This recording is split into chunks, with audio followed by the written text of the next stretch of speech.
ሴት እነዚህ 5 ጥያቄዎችን ከጠየቀች አፍቅርሃለች ወይም ለቁም ነገር ፈልጋለች። ለዚህ ቻናል አዲስ የሆናችሁ ሰዓቱ አሁን ነውና ሰብስክራይብ አድርጉ፣ ቪዲዮንም ላይክ በማድረግ ጀምሩ። አንደኛ፣ ከኔ የምትወደው ምንድነው? ይሄ ጥያቄ ትርጉም ያለው ጥያቄ ነው። ሴት ልጅ አንተን በህይወቷ ውስጥ እስከ መጨረሻው ለማቆየት ስትል የምትጠይቅህ ጥያቄ ነው። ከኔ የምትወደው ምንድነው የሚለው ጥያቄ ውስጥ ትወደኛለህ ወይ የሚል ሌላ ድብቅ ጥያቄ መኖሩን አስተውል። ለዚህ ጥያቄዋ ያንተ መልስ ወሳኝ ነው። ይህን ጥያቄ ጠየቀች ማለት ሴት ልጅ ወደሃለች ማለት ነው። አንተ እርሷን መውደድህና አለመውደድህን ግን ለማረጋገጥ ያቀረበችው ጥያቄ ነው። ይህንን ጥያቄ የምትጠይቅህ ድንገት ወሬ መሃል እንጂ በቀጥታ አይደለም። ለምሳሌ ስለ ሌሎች ሰዎች ፍቅር እያወራችሁ በድንገት በመሃል አንተስ ቆይ ከኔ የምትወደልኝ ነገር ምንድነው ትልሃለች።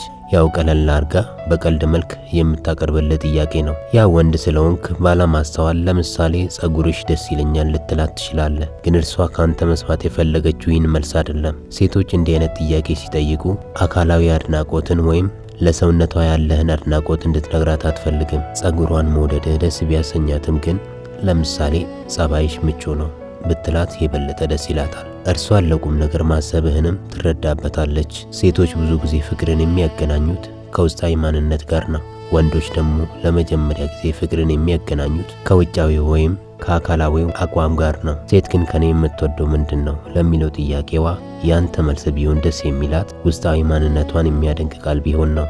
ሆኖም ውጫዊ ነገሯን መውደድህንም እንደ ቀላል ነገር አታየውም። የወደድክላትን ነገር የበለጠ እንድትወደው ስትል በየጊዜው ራሷን በማሳመር አንተን ወደ ውስጧ መሳብ ትጀምራለች። ውስጧ ያለውን ማንነት እንድታውቅ ታደርግሃለች። ከዚህ የተነሳ ነው ብዙ ጊዜ ሴቶች አካላዊ ወይም ጾታዊ ግንኙነት እናድርግ ስትላት እሺ ብላ አብራህ የምትተኛው። አንተ በምትወደው በኩል እሷ ደግሞ እንድትወድላት ወደምትፈልገው ነገር የምትስብ። ለምሳሌ በወሲብ ደስተኛ ታደርግሃለች። በዚያ በኩል ፍቅሯንና ላንተ ያላትን መውደድ ታሳያለች። ለማንም ወንድ የማታደርገው ላንተ ታደርግልሃለች። ይህ ሁሉ አንተን ላለማጣት ስትል የምትከፍለው ዋጋ ነው። ስለዚህ ይህ ጥያቄዋ ተራ ጥያቄ አይደለም። እድሜ ልኬን አብሬ መኖር እፈልጋለሁ፣ እኔ ወድጄሃለሁ፣ አንተስ ትወደኛለህ ወይ የሚል ትርጉም አለው። እናም ያንተ መልስ በጣም ወሳኝ ነው። ሁለተኛ፣ ስለ ቤተሰብህ ንገረኝ። ሴት ከተዋወቀች ጊዜ አንስቶ የምትጠይቅን ጥያቄ ሁሉ እንደ ተራ ነገር መቁጠር የለብህም። እያንዳንዳቸው ጥያቄዎች ትርጉም አላቸው።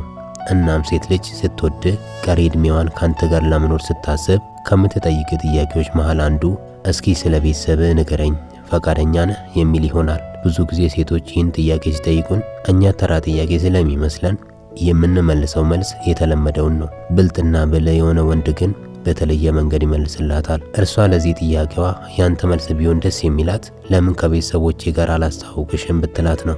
ቤት ልውሰድሽ ጓደኛዬ ናት ብዬ ላስተዋውቅሽ ብትላት ትልቅ የሆነ ደስታ ይሰማታል። ምክንያቱም ሴቶች ብዙ ጊዜ ከቤተሰቡ ጋር የሚያስተዋውቃትን ወንድ ለቁም ነገር ነው የምታስበው። ይሄ ሰው ይወደኛል ማለት ነው፣ የቤተሰቡ አካል እንደሆን ይፈልጋል ማለት ነው የሚል ሐሳብ ታስባለች። ምናልባት እኮ አንተ እንደዚህ አስበህ ላይሆን ይችላል። ልክ እንደ ጓደኛ አስበህ ይሆናል ከቤተሰብ ጋር ያስተዋወቅካት። ይሄ ነገር ግን ለእርሷ በጣም የተለየ ትርጉም አለው። ከቤተሰቤ ጋር ላስተዋውቅሽ ስትላት በጣም ራሷን አሳምራና ተውባ ጨዋ ሆና ቤተሰብን ትተዋወቃለች። ለምን እንደዚህ እንደሚሆን ታውቃለህ? ቤተሰብህ በጣም እንዲወዷት ትፈልጋለች። እርሷን ለልጃቸው እንዲመኙ ለማድረግ የማታደርገው ጥረት የለም። በተቃራኒው ሴት ልጅ በቀላሉ ከቤተሰቧ ጋር አታስተዋውቅህም። እንኳን ከቤተሰቧ ጋር ቀርቶ ከጓደኞቿ ጋር እንኳን የምታስተዋውቅህ ካንተ ፍቅር ሲይዛት ወይም ስትወድህ ለቁም ነገር ስታስብህ ብቻ ነው። ሴት ልጅ ካልወደደችህ ከቤተሰቧም ከጓደኞቿም ጋር አንተም ማስተዋወቅ አትፈልግ። እንደ ስርቆት ዕቃ ትደብቀሃለች።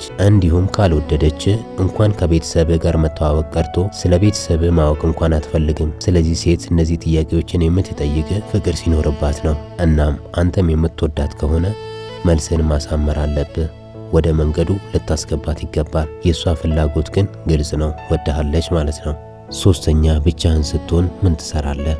ይህ ደግሞ ሴት ውስጣዊ ህይወትህን ወይም ለብቻ ስትሆን ያለህን ለማወቅ ስትፈልግ የምትጠይቅህ ጥያቄ ነው። ለብቻ ሆነ የምታደርገውን ከጠየቀች መልስ በጣም ጥሩና እንደጠበቀችው መሆን ይኖርበታል። ተራ መልስ የምትመልስላት ከሆነ እመነኝ ተስፋ ትቆርጥብህና አንተ ላይ የነበራትን እምነትና ፍላጎት ታጣለች። ለምሳሌ ይህንን ጥያቄ ስትጠይቅህ አንተ ብዙ ጊዜ እኔ ለብቻዬ ስሆን ፊልም አያለው፣ እተኛለሁ፣ ሶሻል ሚዲያ እጠቀማለሁ፣ እነዚህን የመሳሰሉትን አደርጋለሁ የምትላት ከሆነ ተበልተሃል።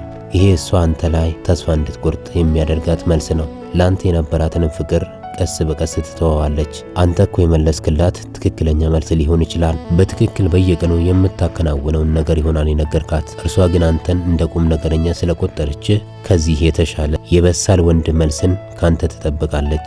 አንተ የሰጠሃት መልስ የአንድ ተራ ወንድ ድርጊትን ነው። ምክንያቱም ዓላማ ያለው ወንድ ፊልምና ሶሻል ሚዲያ ላይ እንዲሁም በእንቅልፍ ጊዜውን አያጠፋም። ከዚህ ይልቅ እንደሚከተለው ብለህ ብትመልስላት እርሷ የምትፈልገው መልስ ይሆናል። ለምሳሌ እኔ ለብቻዬ ስሆን ለሶሻል ሚዲያ የሚሆኑ ቪዲዮዎችን እሰራለሁ፣ ግን በብዛት ለብቻዬ አልሆንም። ከቤተሰቤ ጋር እጫወታለሁ፣ ቤት ውስጥ መስራት ያለብኝን ስራ እሰራለሁ፣ ልብሶቼን አጥባለሁ፣ ንጽህናዬን እጠብቃለሁ ብትላት ይሄ በትክክል ልቧ ውስጥ የሚቀመጥ መልስ ይሆናል። ይህ መልስ የበለጠ ወደ አንተ እንድትቀርብና እንድትሳብ ያደርጋታል። ስላንተ ያሰበችው ማሳብና ላንተ ያላትን ፍቅር ትክክለኛ መሆኑን ታረጋግጣለች። ይሄ ሰው ከቤተሰቡ ጋር ጥሩ ግንኙነት አለው፣ ቤተሰቡን ይወዳል፣ ንጽህናውንም ይጠብቃል፣ ሶሻል ሚዲያ ላይም የራሱን ኮንተንት የሚሰራ ቁም ነገረኛ ልጅ ነው ብላ ታስባለች። ስለዚህ ይህም ጥያቄ ትልቅ ትርጉም አለው።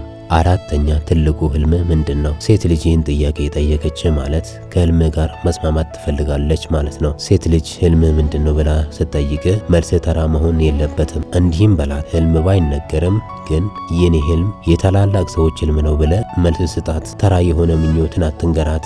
ምናልባት እኮ የምትነግራት ነገር ውሸት ሊሆን ይችላል፣ ለእርሷ ግን ትልቅ ተስፋ ነው። መሃላቸው ያለውንም አንድነት ይጠብቃል። የት መድረስ እንደምትፈልግ ምን ማሳካት እንደምትፈልግ የህይወትህን ዓላማና ግብ መጠየቋን አትዘንጋ። ስለዚህ እርሷን የሚያጓጓ መልስ ስጣት። ከዚህ ወንድ ጋር ብኖር የተሳካላትና የተከበረች ሴት እሆናለሁ ብላ ህይወት ውስጥ ለመግባት የምታስብበትን መልስ ስጣት። ሴቶች ህልምና ዓላማ የሌለው ወንድ ጠላታቸው ነው። እንዲሁም ዓላማ የሌለው ወንድ፣ ስሜቱ በየጊዜው የሚዋዥቅ ወንድ ይጠላሉ።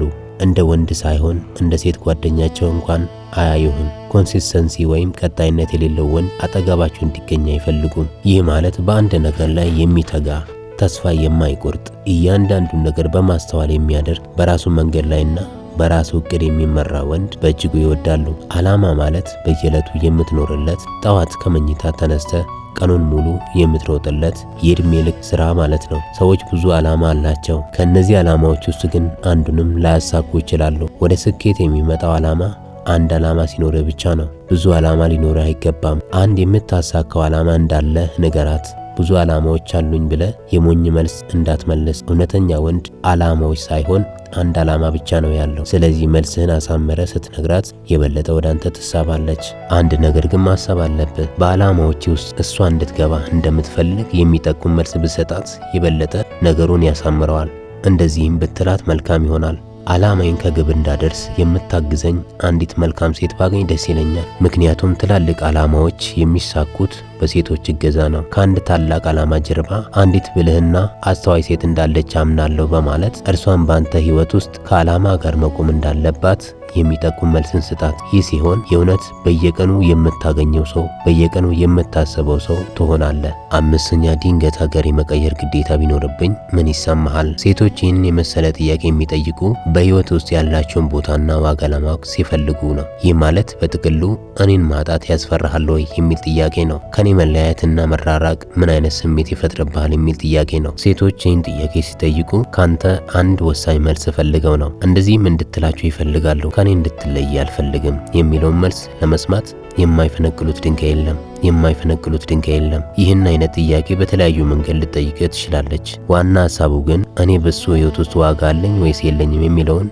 ለማወቅ ነው። ካንተ መራቅ እንደማትፈልግ የሚያሳይም ነው። ስለዚህ መልስህን ማሳመር አለብህ። አንተን ማጣትን ስትፈራ የምታቀርብለት ጥያቄ ነው። ሁሌም በህይወቷ ውስጥ እንድትቆይ በልቧ ቦታ እንዳለ ወደፊት በህይወቷ ውስጥ የምትመኘው ወንድ አንተ መሆንን እየነገረች ነው። ጥያቄዎቹ በጣም ብዙ ናቸው። ዞሮ ዞሮ አንተን ከራሷ ጋር ለማቆየት የምትጠቀመው ብልሃት ነው። ስለዚህ ይህችን ሴት የምትወዳት ከሆነ የምትፈልጋት ከሆነ እነዚህ ጥያቄዎቿ በጣም ወሳኝ ናቸው። ምክንያቱም የሁለታችሁን ሐሳብና ስሜት የሚያቀራርቡ ናቸው። ጥያቄዎቿና መልሶች የሚገናኙ ከሆነ የሁለታችሁም ልብ ይገናኛል፣ የሁለታችሁም ፍጻሜና ህይወት ይገናኛል ማለት ነው። ስለዚህ እሷን የሚያበሽቅና ተስፋ የሚያስቆርጣትን መልስ እንዳሰጣት። ሴቶች ጥያቄ የሚጠይቁ ልክ እንደ ተማሪ ሆነው ነው፣ አንተን ግን እንደ አስተማሪ በማየት ነው። ስለዚህ የበሰለ መልስ ልሰጣት ይገባል። ስለዚህ በእያንዳንዱ የሴት ጥያቄ ውስጥ ፍቅር መኖሩን አስተውል። ሴቶች ዝም ብለው ጥያቄ አይጠይቁህም። ጥያቄዎቹን በትክክል አስበ መልስ መስጠት አለብህ።